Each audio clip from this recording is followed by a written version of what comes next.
Bonjour et merci à vous de nous suivre dans cette discussion avec Issinori, c'est-à-dire Mayumi Otero et Raphaël Urviller, pour parler du livre Merci qui est sorti aux éditions La Partie au mois de novembre et dont j'ai la chance d'être l'éditrice. Mayumi, Raphaël, bonjour à vous deux.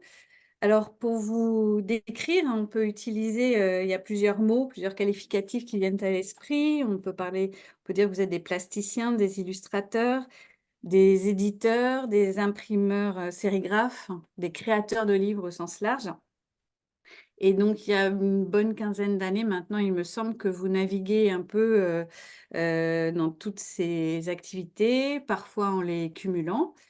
Mais il y a un champ quand même dans lequel vous restez assez rare, c'est celui de la littérature jeunesse.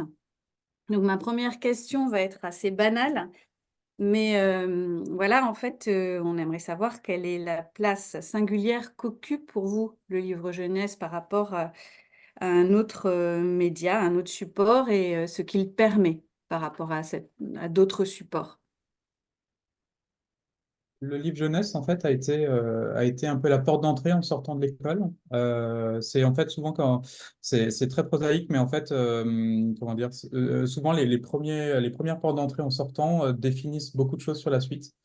On avait envie un peu de tout faire et de continuer les études, enfin de continuer la recherche. Et le livre jeunesse, c'est les premières commandes, hein, tout simplement.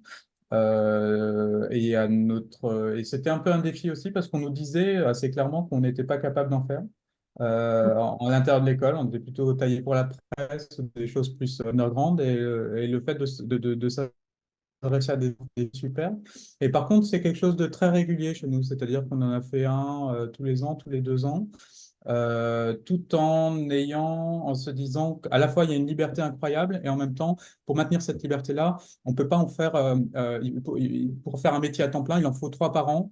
Minimum et peut-être s'épuiser et épuiser le contenu, peut-être qu'on n'a pas assez de densité de choses ou que ou que le processus est trop long. En tout cas, il y a quelque chose de l'ordre aussi de la rentabilité, tout simplement. Et de l'épuisement. On a des amis qui sont 100% auteurs jeunesse. Nous, on le sera peut-être un jour, mais c'est une façon de se renouveler aussi, de passer d'un médium à l'autre. Ouais, et puis c'est une question de temporalité. On a plusieurs projets à différentes temporalités. Le livre jeunesse, il y a un travail plus long, plus laborieux aussi. Et on aime bien rythmer ça avec des projets plus intenses, plus courts, comme la presse, ou des commandes plus ponctuelles. Voilà. Mais ça nous permet aussi de renouveler le regard et d'apporter d'autres idées à ce projet qui est plus long et qui nécessite plus de recherche. Ensuite, après, c'est le lieu, c'est un des lieux les plus libres que l'on ait hors de l'auto-édition, qui est d'une liberté incroyable et en même temps contraint par c'est des contraintes financières, hein. Le livre jeunesse, c'est un endroit, c'est une sorte de no man's land où il y a possibilité en gros, tout ce qui est interdit ailleurs, on peut le faire là, sauf ce qui n'est pas pour les enfants. Mais ça veut dire quand même beaucoup, beaucoup de choses. Oui, ça laisse de l'espace en effet. Et justement, les livres, vous parliez d'auto-édition, vous en avez produit un certain nombre et des livres pop-up, en tout cas des livres animés qui sont en général des objets qu'on destine aux enfants. Et les vôtres étaient... Est-ce qu'il y avait déjà une intention dans ces premiers livres de faire des livres pour enfants? Euh, oui, dès le départ, en fait, le livre jeunesse nous interpelle et on aime ça, je pense que depuis enfant, hein. Et en fait, ce qui est le pop-up, on s'est rendu compte aussi que beaucoup de gens le faisaient très bien, mais qu'il y a justement cette contrainte, vu que enfin, souvent, c'est des jeux de contraintes. Pour faire un pop-up qui fonctionne, il faut aller à l'époque, il fallait le vendre à beaucoup, beaucoup d'exemplaires, donc, 10 000, 15 000. Donc, il faut faire quelque chose d'assez consensuel, probablement. En tout cas, c'est la leçon que nous, on en a tirée. Et on s'est dit, voilà, par contre, c'est un médium incroyable pour faire des choses beaucoup plus étranges. Mais dans ce cas-là, c'est l'inverse. Il faut le faire à la main, il faut le faire à 100 ou 200 exemplaires et faire des choses.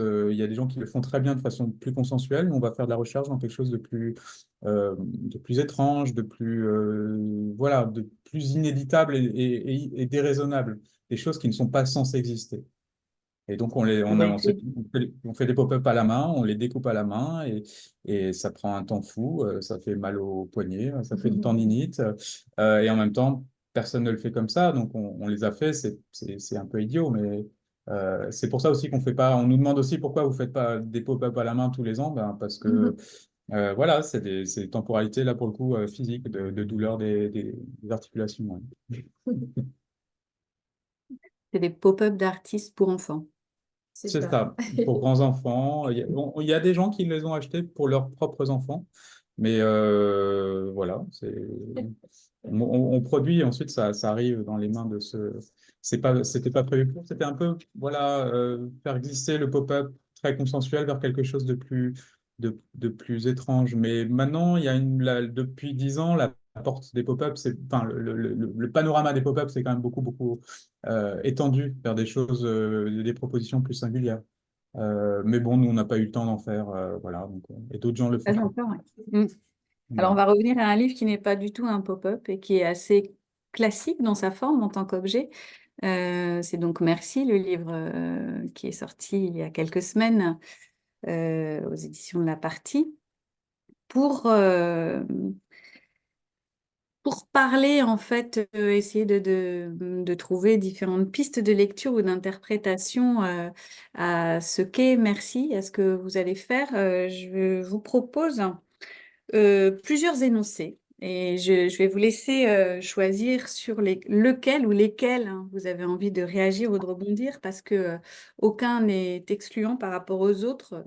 Et peut-être que c'est un ensemble de définitions qui peut marcher pour le livre en général. Donc, est-ce que merci est un imagier qui attire avec déférence le regard et l'attention du lecteur sur les choses insignifiantes et extraordinaires qui habitent ou qui occupent notre quotidien? Est-ce que c'est un imagier qui invite plutôt à célébrer chaque chose et chaque moment comme une potentielle occasion d'aventure? Ou est-ce un récit d'aventure, une chasse au trésor où la véritable découverte serait la rencontre avec l'autre? Ou encore un récit d'aventure, une chasse au trésor où la véritable découverte serait la rencontre avec soi-même? Un peu de tout ça, moi je dirais. C'est un peu de tout ça. C'est à la fois honorer les objets du quotidien et à la fois un récit initiatique et à la fois une découverte à la fin de soi et de l'autre. Et Ben, en fait, je pense que au début, on n'a pas eu la même intention. C'est-à-dire que Mayumi euh, je crois me souvenir que c'est moi qui avais initié la chose d'après des idées pas formulées de Mayumi de livre. J'ai dit, mais oui, d'accord, remercier les choses à la japonaise. C'est-à-dire Mayumi est moitié japonaise, donc il y avait cette idée-là. Et, bah, dans ce cas-là, il faudrait simplement faire des grandes images où on remercie toutes les choses. Et on est parti là-dessus. Et ensuite, après, donc Miami était plus centré sur les objets. Et puis doucement, moi, je me suis rendu compte on n'avait pas assez de propos, on n'arrivait pas à en tirer quelque chose qui était vraiment nous, ou pas d'aisance dans le. Il y a des gens qui arrivent avec un seul dessin d'objet, qui arrivent à renouveler le regard complètement, qui font des choses absolument incroyables avec juste un objet. Et nous, on n'a pas cette confiance-là. Donc doucement, ça s'est tendu vers une aventure. Et comment, en glissant d'un objet à l'autre, une histoire se dessine et c'était assez logique, hein. On commence par dessiner le bol, la tasse, la cuillère, puis la porte, puis allez, ben, on sort de la porte, on sort de la maison, et puis là, il y a un glissement vers une aventure, mais simplement au travers de l'objet et pas au travers du héros, ni même en décrivant l'aventure. On dit pas on part à la chasse au trésor. Non, on dit merci carte, merci chemin, merci volcan. Et cette glissade, ben, on s'est laissé glisser et je pense que Mayumi et moi, au final, on a eu cette discussion il y a juste pas longtemps. Et en fait, on lit pas du tout la même chose dans le livre. Moi, j'y retrouve mon histoire, mais elle y retrouve ses objets. Et au final, il y a quelque chose de. Effectivement, il y a une rencontre au cours à la fin du livre, il finit par rencontrer son double, par rencontrer son reflet, le ramener à la maison et tout simplement réparer sa maison. C'est aussi une recherche de soi-même. Et aussi, à la fin, il y a ce côté, alors, quelque chose qui, je pense, est dans beaucoup, beaucoup de nos livres, c'est Candide, hein, il faut cultiver son jardin. Donc, c'est tout le tour du monde pour retourner à la maison et revoir, renouveler son regard, retour à la maison et regarder les objets, les choses qui nous entourent d'une nouvelle façon. Et là, vous êtes d'accord sur Oui, sur cette conclusion. l'idée, c'est renouveler le regard, parce que ces objets-là, il y a quelque chose de politique aussi, hein. C'est un objet qu'on garde longtemps, il finit par... ça, c'est japonais, mais dis-le, Ouais, Manu. ouais. Bah, il y a ce côté animisme aussi de l'objet. L'objet a une âme, donc le considère différemment. Voilà, on les jette pas aussi souvent qu'ailleurs. Voilà, Ouais. À no- on les remercie. Voilà, on remercie chaque objet pour son utilité, et pour ce qu'il a représenté. Et, voilà. Et quelle valeur, voilà, une vieille cuillère, ça a pas, effectivement, ça n'a plus aucune valeur, mais en même temps, il a tellement été utilisé qu'elle finit par par posséder une âme. On a tous une vieille paire de chaussures qu'on n'ose pas jeter parce qu'on a vécu des choses incroyables avec. Ouais, et c'est pour ça aussi que peut-être qu'on a laissé merci sur chaque image Mm. pour ne pas oublier justement qu'on remerciait cet objet-là. Donc Mm. c'est vrai qu'une journaliste disait que c'était une sorte de litanie. Et effectivement, c'est des petites prières que l'on fait pour chaque objet et surtout pour ne pas oublier qu'ils sont là. Mm. C'est, et Pour c'est leur constance, c'est plus que pour leur fonction. Et C'est là, Ouais, ça. pour leur constance. Et c'est peut-être eux qui, dans ce livre-là, ce sont les objets qui dessinent le personnage et qui dessinent le monde. Et en fait, cette glissade d'objets, c'est elle qui va créer l'aventure. C'est pas le personnage en lui-même. On dit pas, même si effectivement, une des questions principales, c'était est-ce qu'on va montrer le personnage ou pas? On a fini par le montrer, il apparaît pas tout le temps et c'est un petit tampon. Lui, il est très constant, c'est juste pouf, pouf, pouf, pouf. Alors que les objets, eux, redessinent le regard à chaque page. oui, justement, ça me permet de parler du graphisme, enfin du travail artistique et du fait qu'effectivement le personnage est le seul élément constant du livre, hein, puisque là, vous avez déployé une multitude de choix graphiques, artistiques et de techniques, sans choisir justement et en laissant toute liberté à votre humeur et votre intuition et à faire vivre ça en fonction justement de si on est avec un objet ou avec un paysage ou avec une notion. Voilà. Et donc, il y a cette grande diversité et richesse de styles et de techniques qui est assez frappant quand on feuillette le livre. Et c'est vrai que malgré tout, quel que soit le style, on vous reconnaît. On sait que c'est Isinori, donc c'est assez intéressant pour nous d'écouter, de vous écouter aussi raconter pourquoi en fait. Enfin, peut-être que c'est le moment aussi de parler de vos influences et de les montrer si vous avez des choses qui sont prêtes. Oui. Alors, en termes de choix graphiques, comment est-ce qu'on fonctionne? C'est très... en fait, on fait peu de livres jeunesse. Et là, il y a un livre, soudainement, on doit faire un livre de 180 pages. Et là, on a sans cesse aussi la question de dire, mais le lecteur, qu'est-ce qui va s'embêter?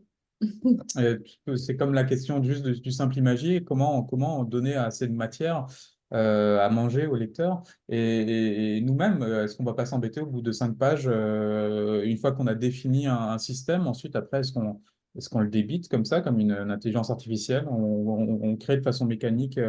Donc, il a fallu trouver, fabriquer du contenu et au niveau technique, Manimi, comment tu as approché ça? Au niveau technique, c'est vrai on a plusieurs vocabulaires graphiques très différents. On travaille par ramification, donc voilà, et tout nous plaît. Donc le problème, c'est qu'on est très bavard graphiquement, on a envie de tout montrer. Et en même temps, en montrant tout, on oublie l'essentiel aussi, donc on oublie la trame narrative. Donc on se reconcentre sur le propos. Et ce qu'on fait, c'est que sur chaque image, on met beaucoup de choses et on taille, on taille, on taille dedans jusqu'à ce que qu'on atteigne l'essentiel en fait. Donc c'est un peu du modelage quoi. On a une grosse masse, on a de la matière et puis on taille, on taille, on taille jusqu'à ce qu'on arrive à quelque chose de lisible. Oui, donc en fait, beaucoup d'images ont été faites de 5 ou 6 manières différentes. Et puis on n'est souvent pas d'accord aussi, hein. On n'est pas, c'est-à-dire que nos compétences se superposent un peu. Donc il y a Mayumi va dessiner un verre, faire un croquis, on va dire OK. Elle va dire je me lance dessus, OK. Et ensuite après, je regarde ça et je fais non, mais c'est pas un verre ce que tu as fait là, ça marche pas du tout. Je vais faire ma version à partir de ton croquis. Et après cette version-là, elle me dit bah non, bof. Elle recommence et il y a des allers-retours comme ça qui sont qui parfois, en fait, ce qui est intéressant là-dedans, on sait être efficace, mais là, se donner cette marge-là d'aller-retour permet au final d'avoir des couches successives et à chaque fois ça monte et parfois, pas toujours, bah, ça donne quelque chose de très surprenant, à la fois pour nous et pour les autres, entre nous et pour les Mm. autres. Et c'est là où c'est dans cette recherche-là de choses, de petites couches, une par une, que ça, voilà, que l'intérêt de travailler à deux apparaît. Voilà. Et puis souvent, on se sert de l'autre comme extension de nos capacités. C'est-à-dire que quand je ne sais pas faire quelque chose, je demande à Raphaël, voilà, est-ce que tu peux me faire cette feuille-là à ta façon à toi, parce que je la trouve mieux. Voilà, donc on se sert de l'autre souvent comme outil. Et Oui, c'est- voire même comme un prolongement de son bras, comme un prolongement de ses capacités, et parfois aussi l'autre fait des choses, comment dire, que- la vraie question derrière est qui est l'auteur? Est-ce que c'est celui qui a l'idée, qui a l'intention, qui définit le travail, ou est-ce que c'est celui qui pose la couleur sur le papier? Et bien cette question-là, ce qui est intéressant, c'est de la poser, mais sans lui apporter de réponse claire. Euh, voilà. oui, oui, c'est bien, ça perce un peu le mystère qui est toujours celui de mais qui fait quoi dans un duo? Et, euh, et aussi, oui, oui, est-ce que au fil des ans, finalement, et de votre collaboration qui commence à être assez longue, est-ce que vous vous êtes spécialisés l'un ou l'autre? Alors, tu as un peu répondu à ça, effectivement, mais Ah, Spécialisé, on essaye justement de ne pas être trop spécialisé dans chaque tâche. Sinon, ça nous cantonnerait à des étiquettes. On essaye de faire, voilà, j'essaye de faire ce que Raphaël fait d'habitude et Raphaël, la même chose pour moi. Donc, on essaye d'être assez polyvalent dessus, quoi.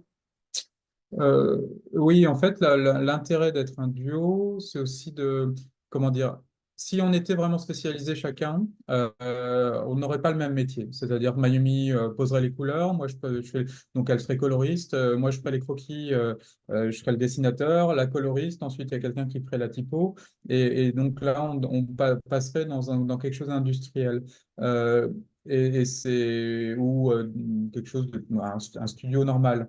L'idée de savoir chacun, d'avoir que nos compétences se superposent, voire même s'affrontent, se confrontent, c'est dans ces éclats-là et dans cette superposition-là qu'il y a quelque chose de l'ordre de la naïveté, de l'incertitude, de l'imprévu qui arrive. Et je pense que c'est l'essence même d'un duo. On peut parler en musique, hein, c'est pas si un duo faisait toi tu fais cette chanson, puis moi, puis toi, ou si tout le temps le même faisait exactement sans arrêt la même mélodie ou le même instrument, et il y a une perte. Voilà.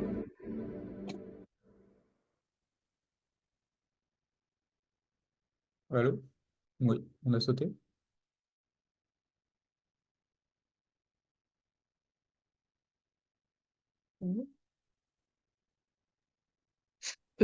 Alors non, c'était juste pour vous prévenir qu'il restait 5 minutes, mais effectivement, on a perdu Béatrice. On se renseigne. Je profite pour dire que si les spectateurs ont des questions, vous pouvez passer par l'intermédiaire de l'icône Q et R qui est juste en bas de l'écran, en attendant qu'on se reconnecte avec Béatrice Vincent. Voilà, n'hésitez pas à poser des questions aux artistes. Dans ce cas-là, on va peut-être partager, en attendant, on peut partager quelques images de, voilà, du processus. Voilà, Oui, si tout vous à fait. voulez, très simplement, voilà, souvent les croquis, alors on en a beaucoup, hein, comme vous voyez. Je pense que vous voyez les. Alors là, c'est juste, vous pouvez voir mon écran, mais moi j'ai un truc qui me gêne. Voilà. Donc là, vous voyez, les croquis sont souvent très très simples. À la limite, tu as peut-être des chemins. Et on a un système d'aller-retour, voilà, qui nous permet en fait, et ça peut être à l'ordinateur. Voilà, ici, il y a un croquis à la main. Ensuite, après, il y a un croquis à l'ordinateur.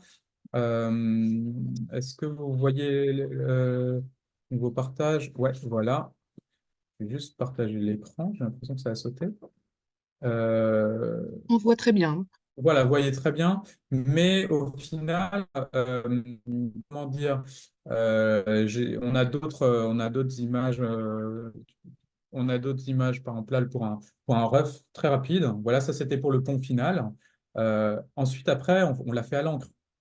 Mais l'image finale, qui est ici, ça c'est le dessin à l'encre, qui est passé par plein d'étapes. On a fait des allers-retours, on l'a recommencé 3 fois.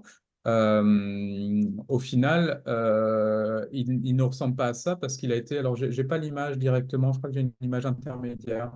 Là, l'image finale était comme ça, il a été remodifié à l'ordinateur. Donc, il y a quelque chose de l'ordre de. Nous, on compare ça, oui, à la musique, c'est-à-dire qu'on va commencer par faire des. Et chacun va sortir une mélodie. Ensuite, après, on va définir qui va être qui va porter l'instrument, c'est-à-dire on va faire avec quelle tessiture d'instrument. Ensuite, après, il faut faire les choix d'enregistrement, c'est-à-dire le scan, la façon dont on va passer dans le numérique.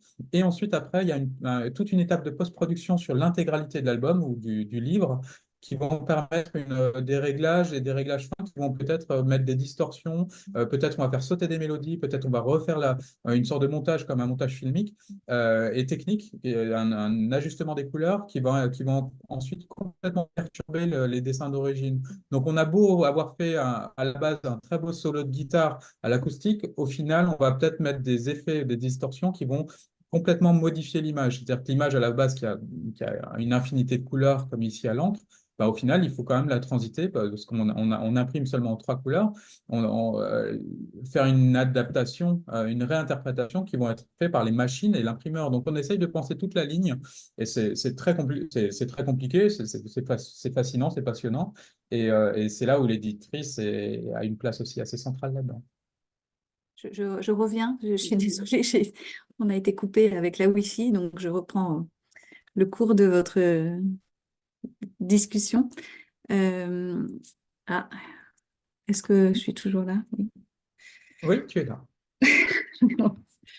Bah oui, mais je crois qu'on touche à la fin de la rencontre. Donc, on avait proposé au départ si il y a des questions qui ont été posées, on pourrait y répondre aussi dans les quelques minutes qui restent. Et, euh, et sinon, eh bien, est-ce que, parce que là, finalement, vous avez fait le tour un peu des différentes étapes, j'imagine, parce que j'ai pas tout vu, de la fabrication d'une image et notamment de la façon dont vous les avez fabriquées pour ce livre-là. D'autres images? Est-ce qu'il y a Euh, encore des choses? alors, on Est-ce que, a est-ce que vous avez... d'autres images, je sais pas, on a beaucoup de, voilà, ça c'est par exemple la clé qui était vraiment, ça c'est le croquis qui est dans le carnet. Au final, je trouve plus. Voilà, excusez-moi. Voilà, ça va donner ça. Donc il y a eu entre les deux, il y a eu un système de pochoir, un système de répartition etc. Mayumi, tu avais des croquis à montrer, peut-être même en Après, direct. il reste plus tant de temps, Voilà. mais Oui, je suis Ce- désolée, il va rester 1 minute. oui. En revanche, peut-être, est-ce que vous serez présent sur le salon? Est-ce Alors que absolument, peut-être je vais en profiter pour dire que vous serez présent sur le stand de la partie, bien sûr, mais aussi à Paris dans différentes librairies du 2 au 9 décembre. Donc il y a la librairie Arthazar, Les Arpenteurs, Un regard moderne et j'en oublie une peut-être, et la Galerie Martel, qui est votre galerie. Voilà, ben, désolée pour cet énorme couac de connexion. J'espère que vous avez tous passé un bon moment quand même. Et voilà. Oui, c'est ça. N'hésitez pas à passer, donc on prend toujours le temps, en tout cas pour échanger. On est là pour ça. On passe notre vie tout seul à la maison. Donc, on est content de voir. Bah, merci beaucoup à tous les trois. J'en Merci. profite pour dire aux spectateurs que ce webinaire sera visible à partir de début décembre en replay sur la plateforme Marcom, ainsi que tous les autres webinaires de ces 2 journées professionnelles. Et ben, vous remercie encore et je vous souhaite un bon salon. Au revoir. Merci beaucoup. Merci, au revoir. Au revoir.